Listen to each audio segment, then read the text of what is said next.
जहां अंजलि और रोहित नाम के दो प्रेमी रहते थे। उनकी मोहब्बत की मिसाल पूरे गांव में दी जाती थी। एक दूसरे के बिना वे जीने की कल्पना भी नहीं कर सकते थे, लेकिन उनकी प्रेम कहानी का अंत ऐसा होगा, यह किसी ने नहीं सोचा था। अंजलि और रोहित रोज रात को नदी किनारे मिलने जाया करते थे। वह जगह उनकी मोहब्बत का गवाह थी। लेकिन एक दिन गांव में एक अजीब खबर फैली। लोगों ने कहा कि नदी के पास रात में एक अजनबी औरत दिखाई देती है, जो वहां जाने वालों को धोखा देकर मार देती है। रोहित ने इन अफवाहों को मजाक समझा। उसने अंजलि से वादा किया कि वह हर हाल में उससे मिलेगा। उस रात अंजलि ने नदी के किनारे उसका इंतजार किया, लेकिन रोहित समय पर नहीं पहुंचा। काफी देर बाद अंधेरे में उसे रोहित की परछाई नजर आई। धोखा और भूतिया सच। रोहित के पास आते ही अंजलि ने उसे डांटा, इतनी देर क्यों की? रोहित ने मुस्कुराते हुए कहा, मुझे माफ कर दो, मैं तुम्हारे बिना नहीं रह सकता। चलो नदी के पास चलते हैं। अंजलि को कुछ अजीब सा महसूस हुआ। रोहित की आवाज में एक अजीब ठंडक थी और उसकी आंखें भी कुछ अलग लग रही थीं। पर मोहब्बत ने उसे यह सब नजरअंदाज करने पर मजबूर कर दिया। जैसे ही वे नदी के पास पहुंचे, रोहित अचानक चुप हो गया। उसके ने अंजलि का हाथ पकड़ा और बोला, तुम मुझसे धोखा करोगी? अंजलि चौंक गई। तुम ये क्या कह रहे हो? मैं तुमसे बहुत प्यार करती हूं। तभी रोहित के चेहरे पर एक अजीब सी परछाई आई और वह एक डरावनी औरत में बदल गया। अंजलि चीख पड़ी। वह वही भूतनी थी जिसके बारे में गांव वाले कहते थे। अंजलि दौड़कर भागने लगी, लेकिन वह औरत उसकी चीखों के साथ हंस रही थी। तुम्हारा प्यार तुम्हें धोखा दे गया, अब तुम मेरी दुनिया में आओगी। अंजलि ने नदी में छलांग लगाई, लेकिन वह फिर कभी नहीं लौटी। अगली सुबह गांव वालों को नदी किनारे अंजलि की चूड़ियां और एक खून से सना हुआ दुपट्टा मिला। लोग कहते हैं कि अब नदी के पास रोहित की भी आत्मा भटकती है, जो हर रात अंजलि को ढूंढने आती है। अब धोखे की रात बन चुकी थी। अंजलि की आत्मा का बदला। गांव वालों को धीरे धीरे पता चला कि नदी के पास जो भी जाता था वह वापस नहीं आता। लोग डरने लगे और शाम होते ही अपने घरों में छिप जाते। लेकिन कहानी यहां खत्म नहीं हुई। गांव में एक तांत्रिक का आगमन। गांव में एक दिन एक तांत्रिक आया जिसका नाम अग्निदेव था। उसने गांव वालों से पूछा, यहां ऐसी कौन सी आत्मा है जो लोगों को परेशान कर रही है? गांव वालों ने रोहित और अंजलि की कहानी सुनाई। तांत्रिक ने कहा, यह आत्मा तब तक शांत नहीं होगी जब तक उसे न्याय नहीं मिलेगा। किसी ने इसके साथ बड़ा धोखा किया है। मुझे उस जगह पर ले चलो। अगली रात तांत्रिक नदी के पास गया। उसने वहां ध्यान लगाया और अपनी शक्ति से आत्माओं को बुलाया। सबसे पहले रोहित की आत्मा प्रकट हुई। उसका चेहरा उदास और आंखों में पछतावा था। रोहित ने कहा, मैंने अंजलि को धोखा नहीं दिया। उस भूतनी ने मेरी जान ले ली थी। वह जलती हुई रूह है जिसे अपनी अधूरी प्रेम कहानी का बदला लेना है। उसने मेरी शक्ल में अंजलि को मारा।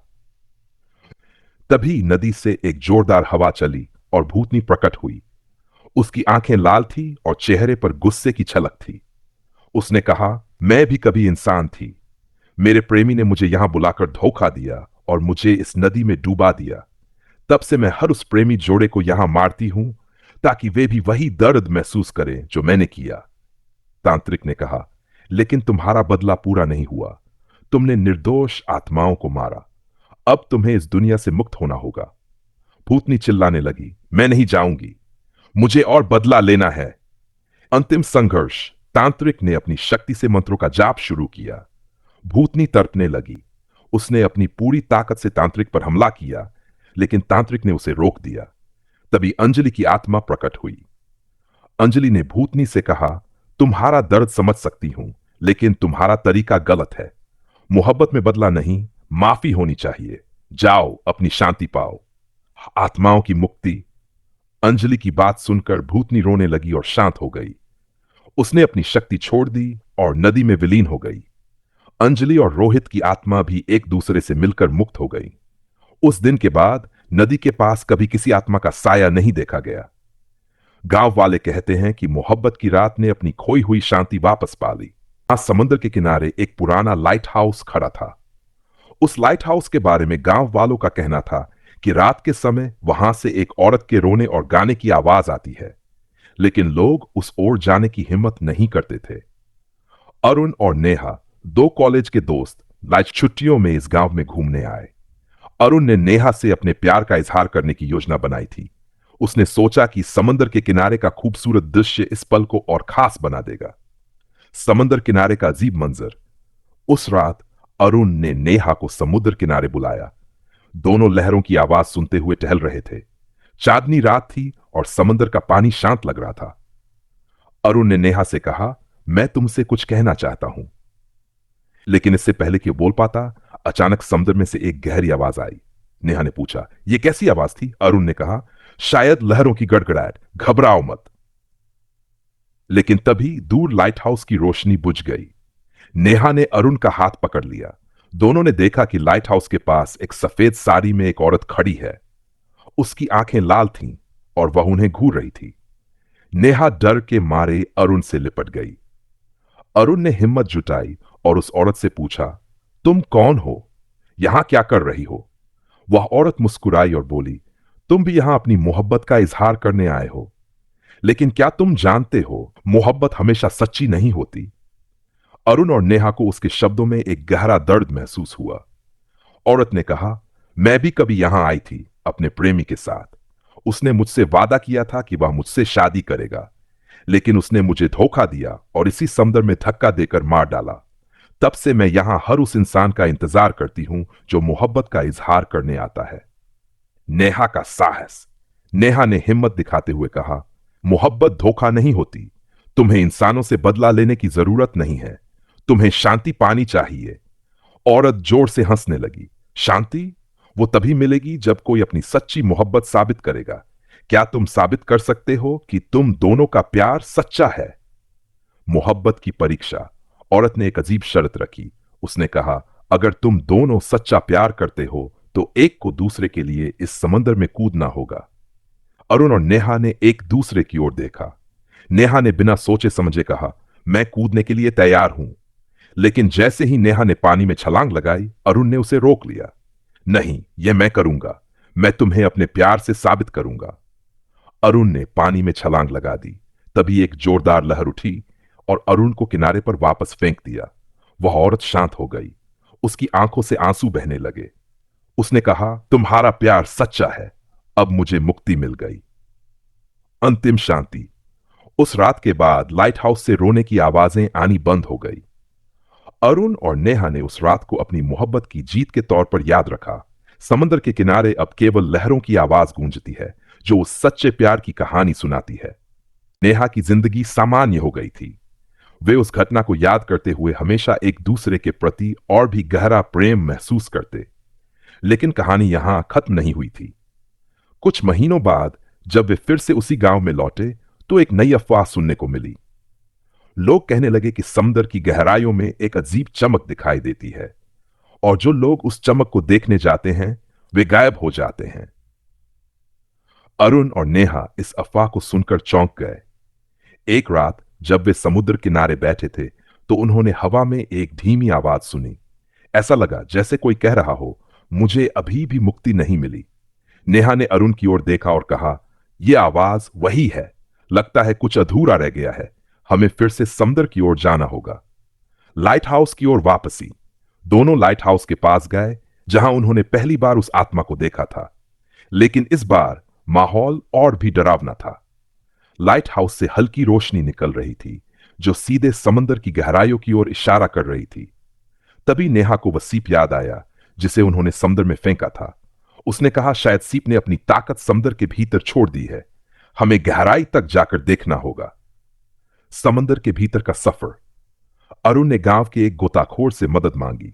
वह तैयार हुआ, लेकिन उसने चेतावनी दी, समंदर की गहराइयों में जाना खतरनाक है।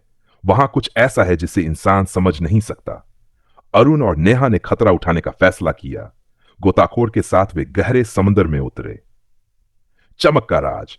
जैसे जैसे वे गहराई में जाते गए, पानी में वह अजीब चमक और तेज होती गई।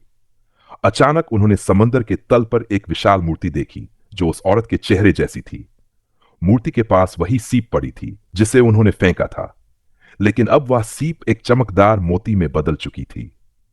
आत्मा का दर्द। जैसे ही नेहा ने उस मोती को छुआ, एक जोरदार चीख गूंजी। वह औरत की आत्मा फिर प्रकट हुई। उसने कहा, तुमने मुझे शांति दी, लेकिन मेरा दर्द इस मोती में कैद हो गया। इसे इस समुद्र से बाहर ले जाओ और इसे तोड़ दो, तभी मैं पूरी तरह मुक्त हो सकूंगी। अंतिम बलिदान। अरुण और नेहा ने मोती को समंदर से बाहर लाकर उसे तोड़ने की कोशिश की, लेकिन जैसे ही उन्होंने ऐसा किया, चारों ओर एक तूफान उठ गया। आत्मा ने कहा, तुम्हें मेरी मुक्ति के लिए अपनी सबसे प्रिय चीज त्यागनी होगी। नेहा ने बिना सोचे कहा, अगर तुम्हारी मुक्ति के लिए मेरी जान चाहिए तो मैं तैयार हूं। लेकिन अरुण ने उसे रोकते हुए कहा, नहीं, यह मेरा कर्तव्य है। मैं तुम्हारे बिना नहीं जी सकता, मैं इसे स्वीकार करता हूं। आत्मा की शांति। अरुण के इस त्याग को देखकर आत्मा भावुक हो गई। उसने कहा, तुम्हारा प्यार सच्चा है, तुम्हें और बलिदान देने की जरूरत नहीं है। अब मैं मुक्त हो रही हूं। अचानक मोती टूटकर बिखर गया और आत्मा एक रोशनी में बदलकर आकाश में विलीन हो गई। समंदर फिर से शांत हो गया। एक नई शुरुआत। उस दिन के बाद समंदर की गहराइयों में कभी कोई अजीब चमक नहीं दिखी। अरुण और नेहा ने समझ लिया कि सच्चे प्यार में बलिदान और समर्पण ही सबसे बड़ी शक्ति है। उनकी कहानी अब न केवल गांव में बल्कि दूर दूर तक एक मिसाल बन गई। समंदर किनारे का वह लाइट हाउस अब मोहब्बत का प्रतीक कहलाने लगा, जहां प्रेमी जोड़े अपने प्यार की कस्में खाने आते थे।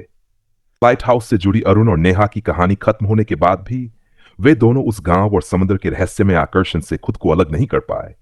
सालों बाद वे शादी के बाद एक बार फिर उसी तटीय गांव लौटे।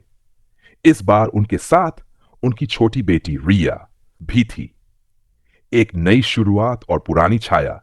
गांव के लोग अब अरुण और नेहा को सम्मान की नजरों से देखते थे। उन्होंने उस भूतिया आत्मा से गांव को मुक्त कराया था, लेकिन जैसे ही उन्होंने समुद्र किनारे कदम रखा, रिया ने एक अजीब सी बात कही, मां, यहां कोई रो रहा है, वह मुझे बुला रहा है। नेहा और अरुण एक पल के लिए सम गए। यह सुनकर उनके दिल में पुरानी यादें ताजा हो गईं। उन्होंने रिया को समझाया कि यह उसकी कल्पना है, लेकिन नेहा को कहीं न कहीं लगा कि कहानी अभी पूरी तरह खत्म नहीं हुई। समुद्र की लहरों का संदेश। उसी रात जब सब सो रहे थे, नेहा को सपने में वही आत्मा दिखाई दी। आत्मा ने कहा, तुमने मुझे शांति दी थी, लेकिन मेरी कहानी का एक हिस्सा अभी भी अधूरा है। मेरी आखिरी निशानी समुद्र की गहराइयों में है, उसे खोज निकालो, वरना मेरा दर्द वापस लौट आएगा। नेहा की नींद खुल गई। वह पसीने से लथपथ थी। उसने अरुण को जगाया और सपना बताया। अरुण ने इसे एक भ्रम मानने की कोशिश की, लेकिन नेहा के चेहरे की गंभीरता देखकर वह मान गया कि उन्हें फिर से समंदर का सामना करना होगा। समंदर की गहराइयों में आखिरी सफर। अगले दिन अरुण, नेहा और रिया ने एक नाविक को लेकर गहरे समंदर की ओर जाने का फैसला किया। जैसे जैसे वे गहराई में पहुंचे, पानी अचानक काला पड़ने लगा। रिया ने फिर कहा, मां, कोई मुझे बुला रहा है। नेहा ने महसूस किया कि रिया के पास आत्माओं से जुड़ने की एक अद्भुत शक्ति थी। उन्होंने रिया से पूछा, क्या तुम बता सकती हो कि वह कौन है और हमें कहां जाना है? रिया ने एक दिशा की ओर इशारा किया। जैसे ही उन्होंने उस ओर नाव बढ़ाई, उन्हें पानी के नीचे एक पुरानी टूटी हुई नाव नजर आई। नाव में छुपा रहस्य। नाविक ने गोता लगाकर उस पुरानी नाव से एक धातु का डिब्बा निकाला। डिब्बा जंग लगा हुआ था, लेकिन अब भी मजबूत था। जब उन्होंने उसे खोला तो उसमें एक पुराना पत्र और एक सोने का हार निकला। पत्र में लिखा था, अगर मेरी आत्मा कभी मुक्त हो तो यह हार मेरी सच्ची मोहब्बत तक पहुंचा देना। मेरे प्रेमी ने मुझे धोखा नहीं दिया था, बल्कि उसे भी मुझसे अलग कर दिया गया। यह हार उसका है, प्रेम का पुनर्मिलन। नेहा और अरुण समझ गए कि यह हार उस आत्मा की आखिरी निशानी थी। उन्होंने गांव के तांत्रिक से संपर्क किया, जिसने बताया कि हार को समुद्र किनारे एक पुराने मंदिर में चराना होगा। तभी आत्मा और उसकी सच्ची मोहब्बत को शांति मिलेगी। आखिरी बलिदान। अगली सुबह उन्होंने हार को मंदिर में चढ़ाया। जैसे ही उन्होंने ऐसा किया, समंदर से एक तेज रोशनी निकली और हवा में उस आत्मा की आवाज गूंजी, अब मेरी मोहब्बत दोनों हमेशा के लिए शांत हैं। धन्यवाद नेहा और अरुण। शांति और सुकून। उस दिन के बाद समंदर किनारे की रहस्यमयी घटनाएं पूरी तरह खत्म हो गईं। रिया ने भी कहा कि अब उसे कोई आवाज नहीं सुनाई देती। अरुण और नेहा ने महसूस किया कि उनकी यह यात्रा प्यार, त्याग और सच्चाई की एक अनोखी परीक्षा थी। गांव वाले अब उस जगह को प्यार की पवित्र भूमि कहते थे। वहां एक पत्थर पर यह लिखा गया, सच्ची मोहब्बत कभी खत्म नहीं होती, चाहे वक्त और हालात कितने भी मुश्किल क्यों न हो।